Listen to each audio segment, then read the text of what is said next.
नारद जी महाराज ने आकर के भगवान से कहा कि ठाकुर जी अब आप ब्रज में ही लीला करते रहेंगे कि आगे की द्वारिका लीला, मथुरा लीला ये सब कैसे होंगी?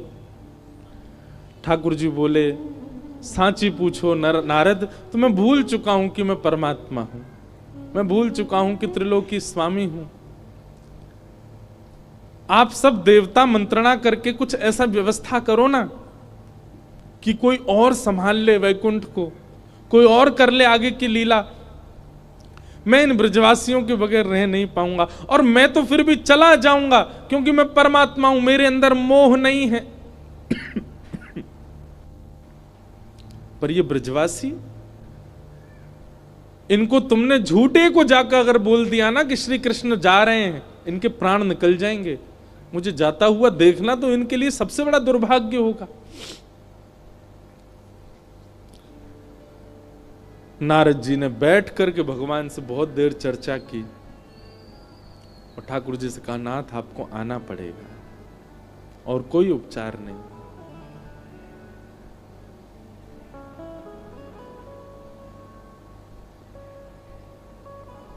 अक्रूर जी महाराज वृंदावन आए और वृंदावन आकर के नंद बाबा यशोदा मैया से कही, कंस ने एक धनुर्यज्ञ किया है और उस धनुर्यज्ञ में आपके दोनों पुत्रों को आमंत्रित किया है। यशोदा मैया बोली, इतने राक्षस भेजे वाने हमारे लाला मारवे के काजे और अब निमंत्रण भेज रहे हो? बोले नहीं नहीं, आपको शायद कोई गलत सूचना मिली, वो राक्षस कंस ने नहीं भेजे हैं। कंस तो इन दोनों को सम्मानित करना चाहते हैं। हमने सुना कुछ दिन पहले बहुत जोर की बारिश हुई तो इन्होंने गिरिराज उठा लिए थे, सब आप सबकी रक्षा की। तब से महाराज कंस के नित्य मन में चलता है कि कृष्ण बलराम दोनों आवे और उनको मैं सम्मानित करूं। सम्मान देने वाला कभी राक्षस भेज सकता है? सबके मन में तो विश्वास हो ही नहीं रहा था कंस की बातों पर ठाकुर जी ने मन बनाया कि अगर मैं नहीं बोला तो ये सब तो भेजेंगे ही नहीं। ठाकुर जी अपना रूप बदल के, रंग बदल के और थोड़ा भाव बदल करके सब ब्रजवासियों के बीच में आके बोले, ठीक है भैया, तुम सबरे ब्रजवासी बड़े मतलबी हो। जब राक्षस आ जाए, जब कालिया नाग आ जाए, जब इंद्र वर्षा कर दे तो कन्हैया कन्हैया कहते सबरे डोरेंगे। लेकिन आज एक राजा हमको सम्मान देना चाह रहे हो तो तुम सब चाहो नहीं हो कि हमें सम्मान मिले? इस बात को सुन के सब ब्रजवासी मौन हो गए। ठाकुर जी ने पत्थर रख के ये बात कही।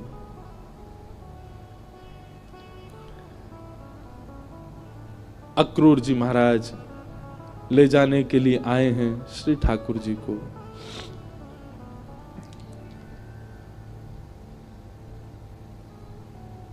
गोपियां, गोप ग्वाल, ब्रज के सब ब्रजवासी मन ही मन विचार कर रहे हैं और विधाता से प्रार्थना कर रहे हैं कि अहो विधातस्तव न क्वचित् दया संयोज मैत्र्या प्रणयेन देहिना। अरे विधाता, तेरे अंदर दया नाम की चीज नहीं है क्या? कहां श्री कृष्ण को हमारा प्रेमी बना दिया, कहां हम सबके चित्त में उनके प्रति इतना प्रगाढ़ प्रेम प्रकट करा दिया। और जब हम सबके चित्त में प्रेम आ गया, आज मिलने का समय आया, अब उनके संग रहने का समय आया, उनके संग अब लीला करने का समय आया, तो तू उनको हमसे दूर कर रहा है। सब ब्रजवासी मौन हो गए, बोल कुछ नहीं रहे, क्योंकि ठाकुर जी ने ऐसी बात कह दी है कि कुछ कहें तो कहीं ठाकुर जी यूं नहीं समझ लें कि ये सब हमारे शुभ चिंतक नहीं है।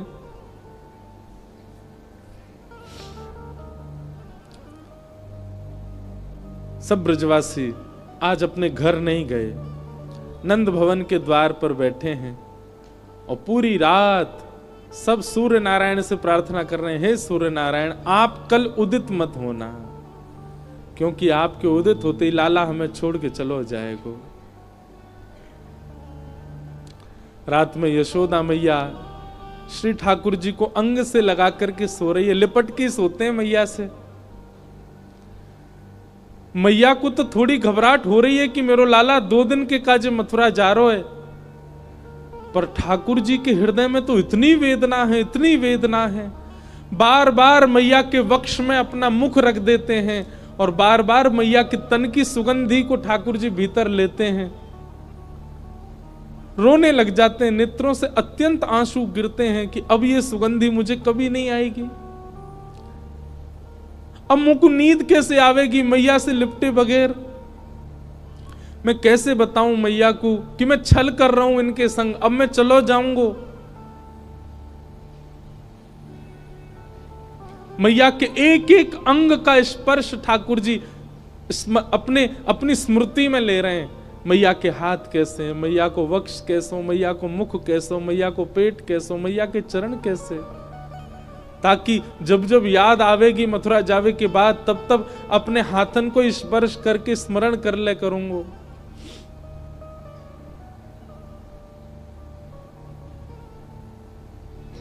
मैं एक बात अभी कह रहा था पिछली कथा में, गोपियों का विरह सबने सुना, ब्रजवासियों का विरह सबने सुना, वृंदावन का विरह सबने सुना, हमारी किशोरी जी का विरह भी सबने सुना, पर श्री कृष्ण का विरह किसी ने नहीं सुना। गोपियां वेदना में हैं, ब्रजवासी वेदना में हैं, वृंदावन वेदना में हैं, सब सखियां वेदना में हैं, श्री जी भी वेदना में हैं, पर किसी ने यह विचार क्यों नहीं किया कि कृष्ण भी तो वेदना में है? और मैं व्यास मंच पर बैठ करके कह दूं, संत जनों के सानिध्य में मेरे मुख से निकल रही है ये बात, ब्रजवासी, ब्रज गोपिकाएं, वृंदावन आदि आदि जितने भी विरह हैं, इन सब का विरह एक पडले में रख दो और श्री कृष्ण का ब्रज के प्रति विरह एक पडला में रख दो। कृष्ण का विरह भारी है, पर क्योंकि वे पुरुष हैं इसलिए उनका विरह छुपा हुआ है।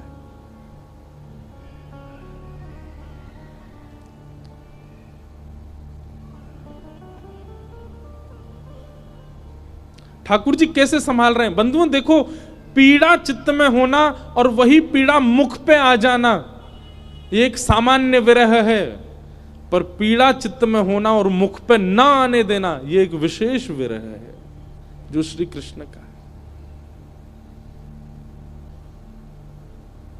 द्वारिका लीला में श्री ठाकुर जी नित्य एक ही करवट से सोते हैं। एक दिन रुक्मणी जी ने कहा कि नाथ आप करवट क्यों नहीं लेते, मैंने बहुत दिनों से देखा है आप एक ही करवट से सोते हो, आप रात में जिस तरफ मुख करके सोते हो सुबह भी वहीं पाते हो, कोई पीड़ा है? आप कभी सीधे नहीं होते, कभी उस तरफ मुख नहीं करते, क्यों? ठाकुर जी कहते हैं, रुक्मणी उस तरफ वृंदावन है, द्वारिका से 1500 किलोमीटर दूर है वृंदावन आज की डेट में, और जिस द्वारिका में ठाकुर जी रहते थे वो तो समुद्र में थी, और 2000 किलोमीटर मान लो। ठाकुर जी उस दिशा में चलते नहीं है, उस दिशा की ओर खड़े नहीं होते ज्यादा देर तक जिस दिशा में वृंदावन है। कितना विरह, कितनी याद आती है ठाकुर जी को वृंदावन की। द्वारिका में उन सब दिशाओं में पर्दे पड़े हैं जिन दिशा में वृंदावन है। ठाकुर जी नहीं जाते, सह लेते हैं। आज सुबह सुबह ठाकुर जी यशोदा मैया ते पहले उठ गए और उठ के स्वयं ही स्नान कर लिया। क्यों? क्योंकि अब मैया के ज्यादा स्नेह को मैं आस्वादन करूंगा तो मैं जा नहीं पाऊंगा। मैया उठी, आज आश्चर्यचकित है गई, बोले लाला तू नहा लियो? ठाकुर जी बोले हाँ मैया। तेने अपने आप श्रृंगार कियो? अपनो श्रृंगार नहीं किया, ठाकुर जी ने केवल एक तिलक धारण किया है, एक माला पहनी है बस, और आज ज्यादा विशिष्ट श्रृंगार में नहीं है। बोले मैया मैं जल्दी जल्दी मथुरा जाऊंगा तो फिर जल्दी जल्दी आऊंगा ना, या हमारे मोह लगी, तू तो सो रही है तो सोंदा हूं, मैं जल्दी नहा लियो मैया।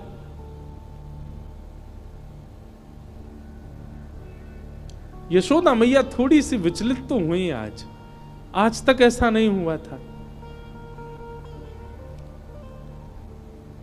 ठाकुर जी ने मन में विचार किया, अक्रूर जी से जाके कहा, अभी ब्रह्म मुहूर्त है, सुबह की बेला है, सब ब्रजवासी अभी सो रहे होंगे, मैया यशोदा नंद बाबा उठ जाएं, केवल इनको प्रणाम करके हम चलें मथुरा की ओर। अक्रूर जी महाराज बोले, जी भगवान। जैसे ही जाकर के द्वार खोला ठाकुर जी ने, असंख्य गोपियां, असंख्य ग्वाल, सब ब्रजवासी, गैया, सब खड़े हैं वहीं पर। और द्वार खुलते ही किसी के मुख से स्वर नहीं निकल रहा, पर नेत्रों से आंसू गिर रहे हैं। ठाकुर जी कह रहे हैं, अरे तुम सबरे सोए ना, तुम सब गए ना? अरे भैया इतना उदास काय को है रहे हो, इतना रुदन काय को कर रहे हो? मैं आ जाऊंगा ना, परसों आ जाऊंगा ना मैं। 2 दिना की तो बात है, ऐसे निकल जाएंगे 2 दिना तो।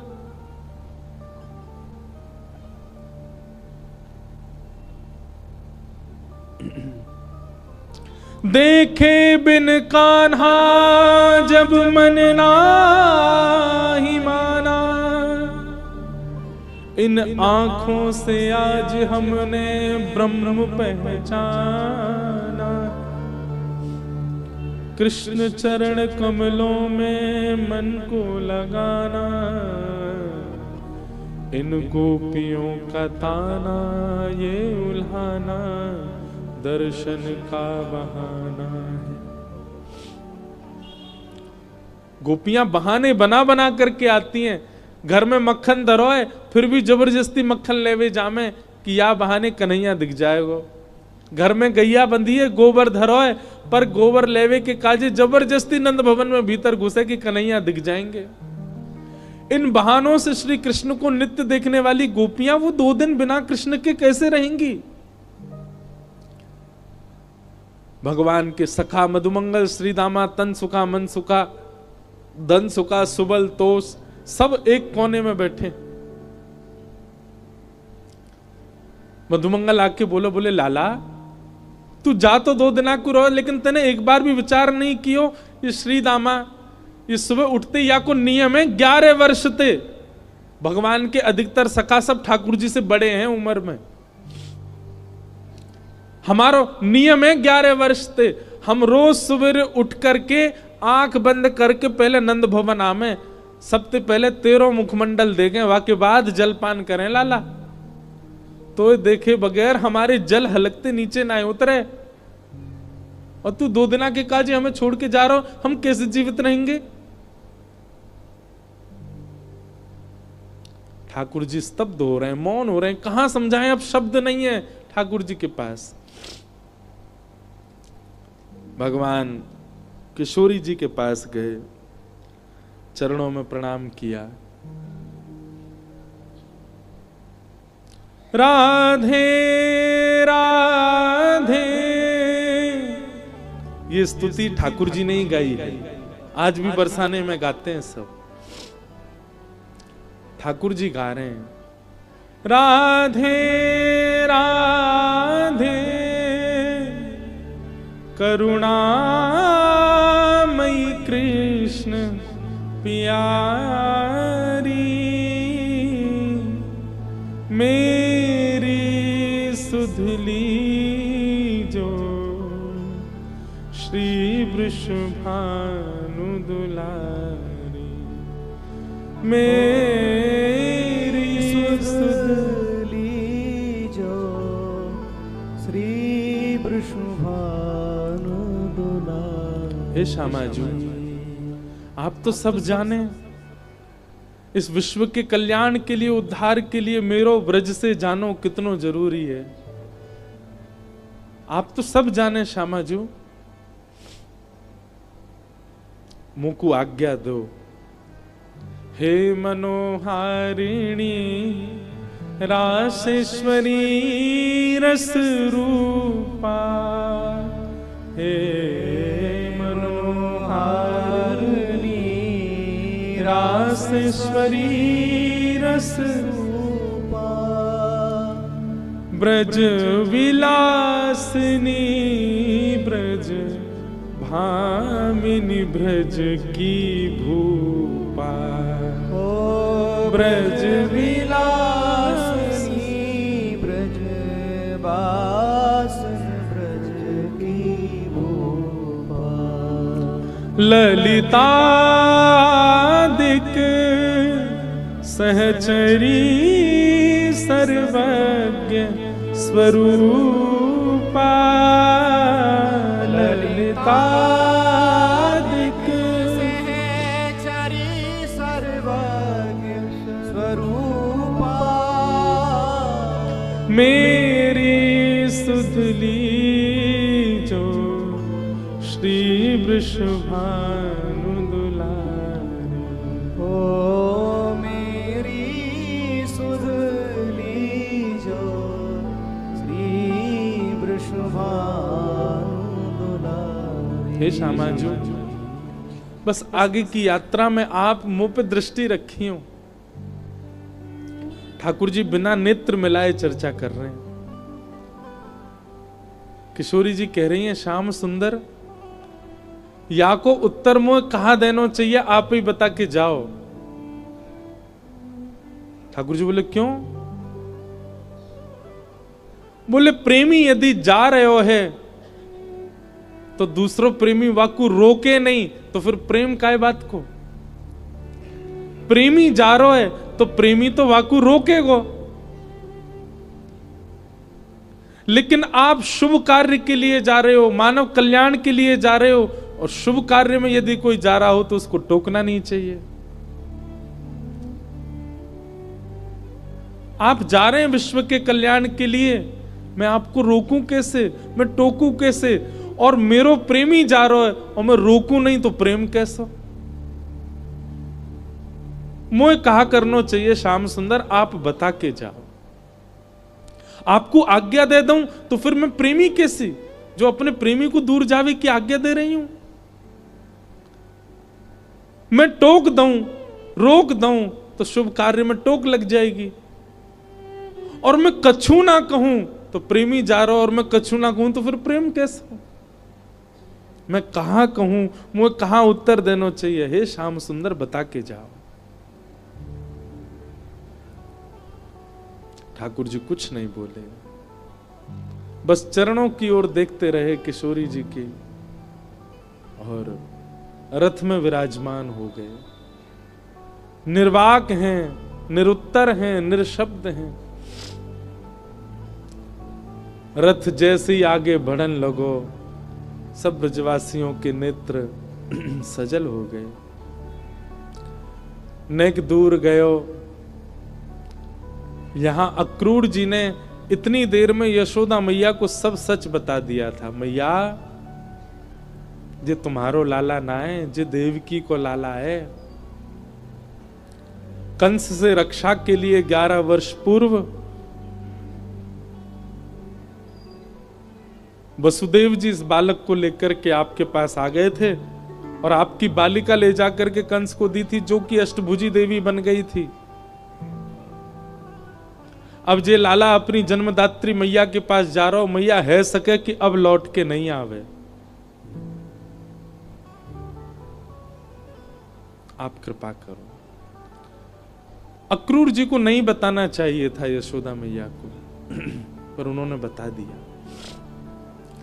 मैया को तो रक्त ठंडो पड़ गयो, पैर के नीचे से जमीन खिसक गई।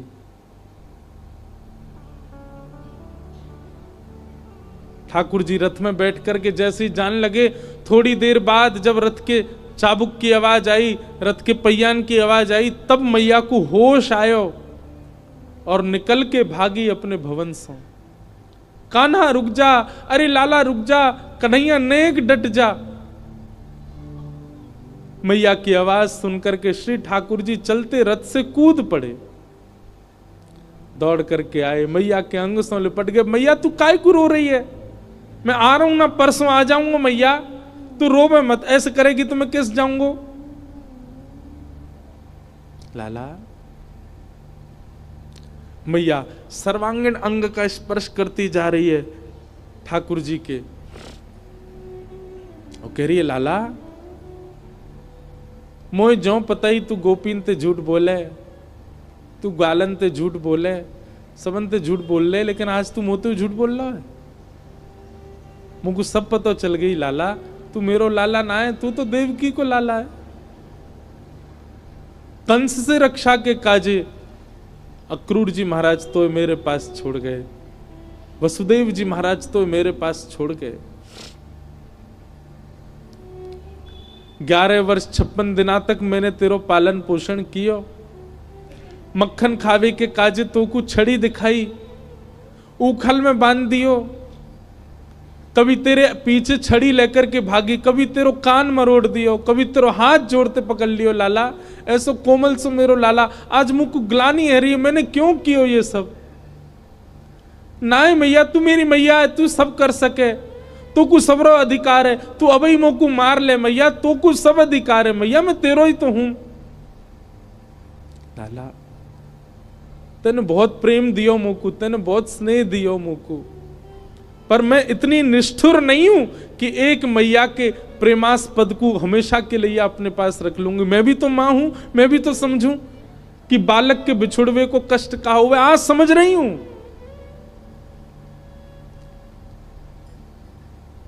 मैंने तो फिर भी तेरो संपूर्ण बालपन देखो, पर जाने तो जन्म दियो वा देवकी मैया ने तो पूरा जीवन कारागृह में निकाल दियो।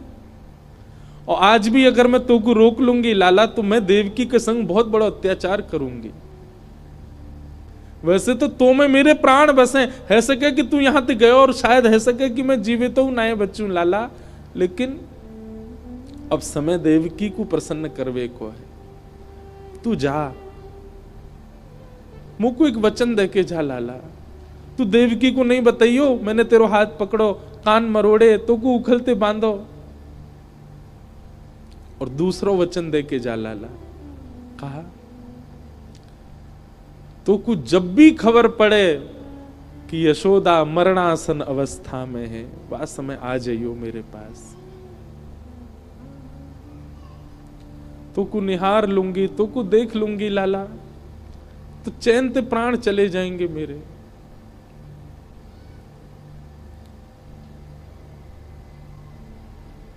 ठाकुर जी लिपट गए यशोदा मैया से, सब खड़े रो रहे हैं, अक्रूर जी तक रुदन कर रहे हैं जो ठाकुर जी को लेने आए। ठाकुर जी बोले मैया तू ब्रजवासी ने मत बताइयो ये बात, ये सब प्राण त्याग देंगे अपने, इन्हें तू यहीं रहने दियो कि मैं परसों आ जाऊंगा। और मैया तू अपना ध्यान रखियो, मैं आ जाऊंगा जल्दी।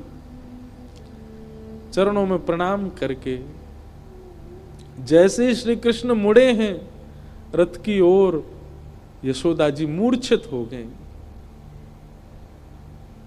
ठाकुर जी ने गोद में भर लिया, सब ब्रजवासियों से कहा मैया को संभालो।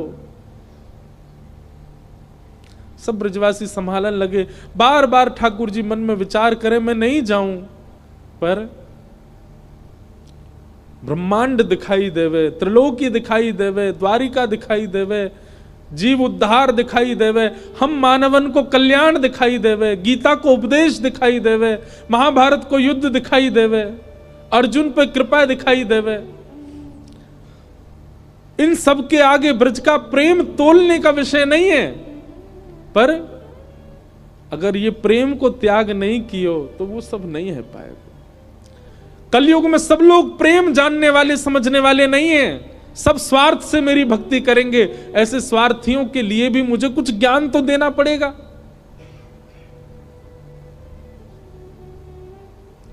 बंधु हमारे ब्रज के ब्रजवासी पता है क्या कहते हैं? कन्हैया की हिम्मत नहीं कि ब्रज छोड़ के चले जाएं, तो मानव कल्याण जीव उद्धार की बात जब ब्रजवासियों को पता चली कि कन्हैया के जावेते जीव उद्धार होएगो, तो ब्रजवासी ने अपने अश्रु जल को संकल्प करके पूरे विश्व के कल्याण के लिए श्री कृष्ण रूपी हृदय को दान कर दियो। जैसे दान किया जाए अपनी बहुमूल्य वस्तु को, ऐसी ब्रजवासी ने अपने अश्रु जल को हाथ में लेकर के पूरे विश्व के कल्याण के लिए कि जाओ पूरा विश्व अपना कल्याण कर लो, इनकी वाणी सुन के, इनकी लीला सुन के, इनके वचन सुन करके सब लोग तृप्त है जाओ, वैकुंठ और स्वर्ग के गामी बन जाओ। वैसे तो हमारे प्राण बसे इनमें, पर इनके जावे से यदि सबको कल्याण है जाए तो हम सब इनको भेज नहीं रहे हैं, इनको दान कर रहे हैं आप सबन के उद्धार के लिए। ब्रजवासियों ने दान किया है श्री कृष्ण का विश्व को, नहीं तो कृष्ण हिल नहीं सकते वृंदावन से बिना ब्रजवासियों की इच्छा से।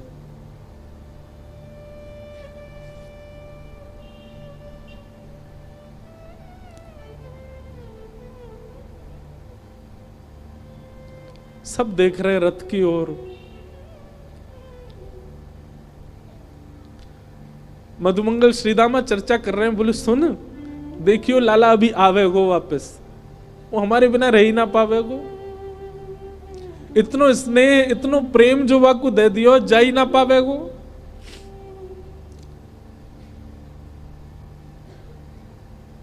मधुमंगल बोलो श्रीदामा पर ये जा रो है, ये आना रो लौट के।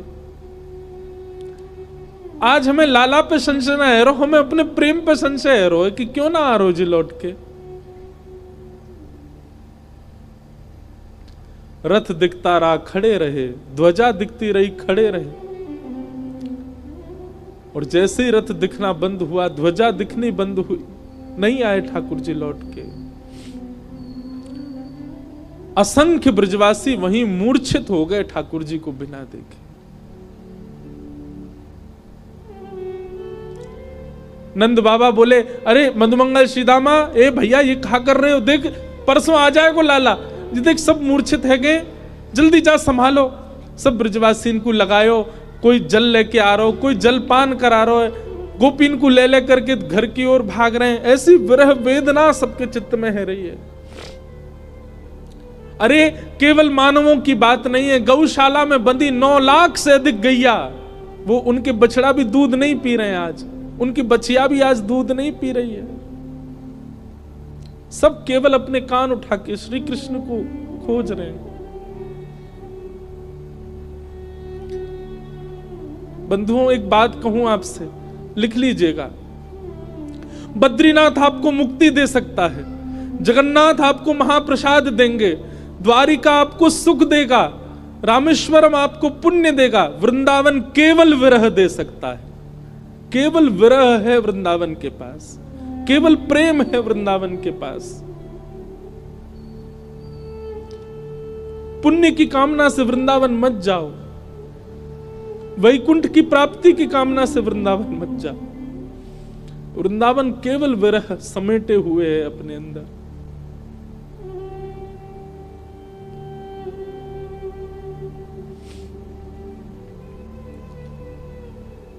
हमारे ब्रज में कहते हैं, वृंदावनम परित्यज्य पाद मेकम न गच्छति। श्री ठाकुर जी वृंदावन छोड़ के एक पग भी बाहर नहीं रखते।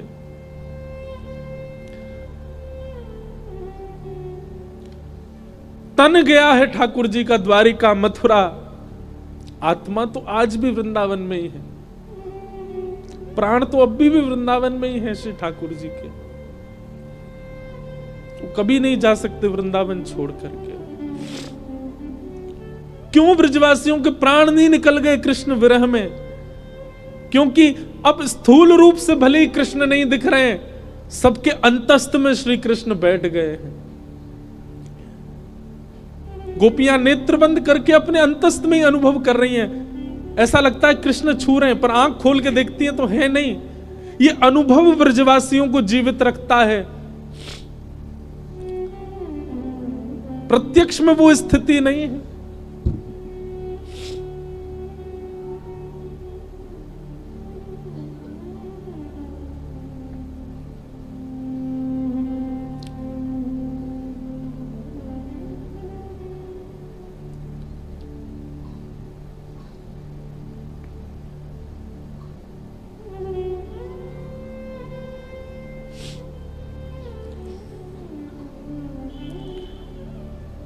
ठाकुर जी मथुरा पहुंचे।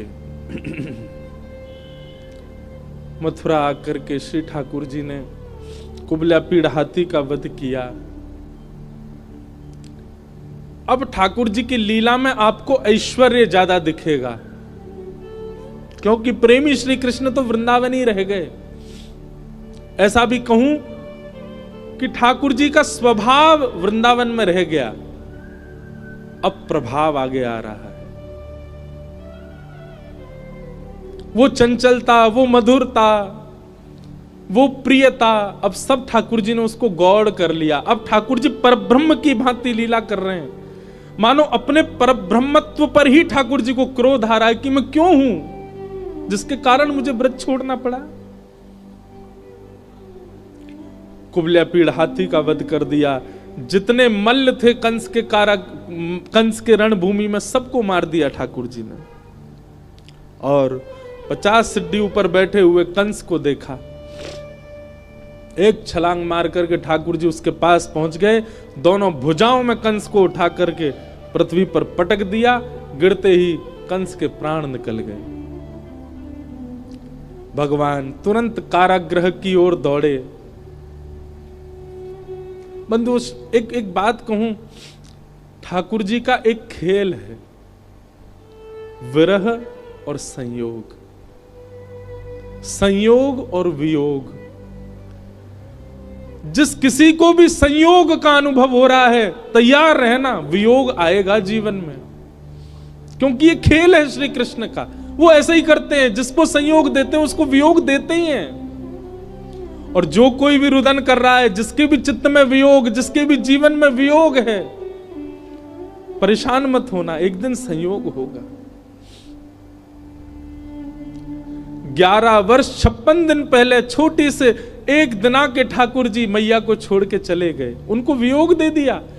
कहां तो इतना बड़ा संयोग दिया कि उनके गर्भ से प्रकट हुए, और गर्भ से प्रकट होते इतना बड़ा वियोग दे दिया कि मैया रोती विलखती छोड़ गए। 11 वर्ष 56 दिन तक मैं किसका पक्ष लूं, यशोदा जी का या देवकी का? देवकी मैया रोज कारागृह में खिड़की पे खड़ी हो जाती है, ऊपर साधन नहीं है तो जबरदस्ती घड़े पे घड़ा रख के या कोई ऐसी व्यवस्था करके खिड़की के ऊपर खड़ी हो जाती है, और वहां से वृंदावन से आने वाले लोगों को बुलाती है। बोले सुनो, कहां ते आ रहे हो? बोले हम तो वृंदावन ते आ रहे हैं। अच्छा, तुमने वृंदावन में कुछ देखो? अरे बड़ी सुंदर लता गुल्म, यमुना जी, ऐसी रेणु, ऐसी गैया, ऐसे गोप ग्वाल। देवकी मैया बोले सबसे सुंदर कहा है वृंदावन में? मैया सबसे सुंदर तो यशोदा को लाला है।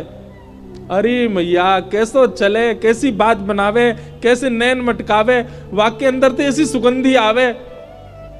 अरे हम तो सांची पूछो, हम तो भैया देखवे जामे। द्वार वहीं खिड़की पे खड़ी खड़ी देवकी रुदन करती है, मैं कब देखूंगी अपने लाला को? काश इन्होंने यशोदा की लाला की जगह एक बार कह दिया हो तो देवकी को लाला। उनका विरह कम नहीं है। 11 वर्ष 56 दिन कहां ब्रजमंडल में इतना आनंद, इतना सुख, इतने उत्साह। कई लोग मुझे बोलते हैं ठाकुर जी क्यों, कितना बुरा किया ठाकुर जी ने ब्रजवासियों के साथ। ठाकुर जी को देवकी का विरह दिखाई दे रहा है। जहां लाखों नर नारी आनंद कर रहे थे, वहीं एक कारागृह में बैठकर के सिसक सिसक के रो रही है देवकी।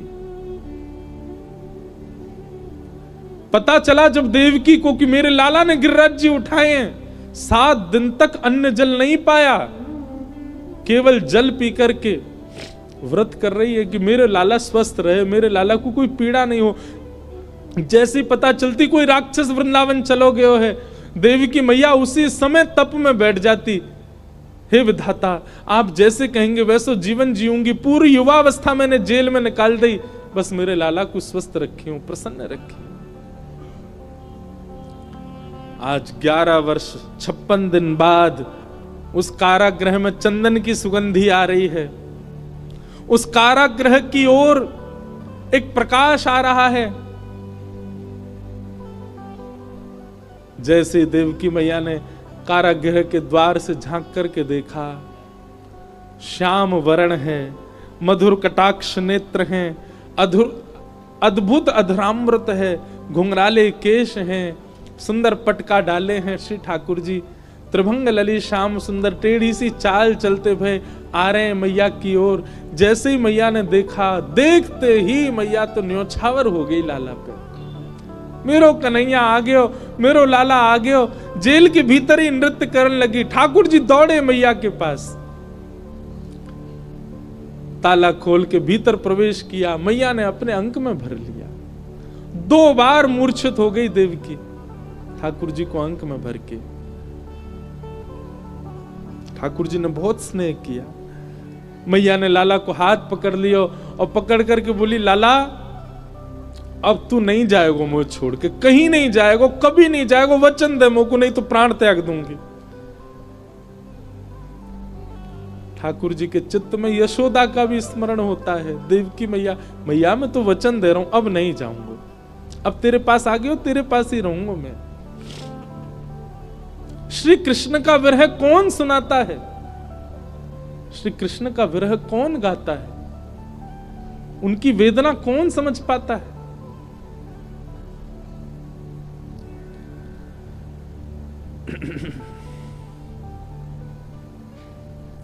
ठाकुर जी ने अपने नाना उग्रसेन को मथुरा का राजा बनाया और माता पिता से आज्ञा मान करके बोले, पिताजी अब मैं अध्ययन की इच्छा है मेरे चित्त में, आपकी आज्ञा हो तो मैं पढ़ने जाऊं।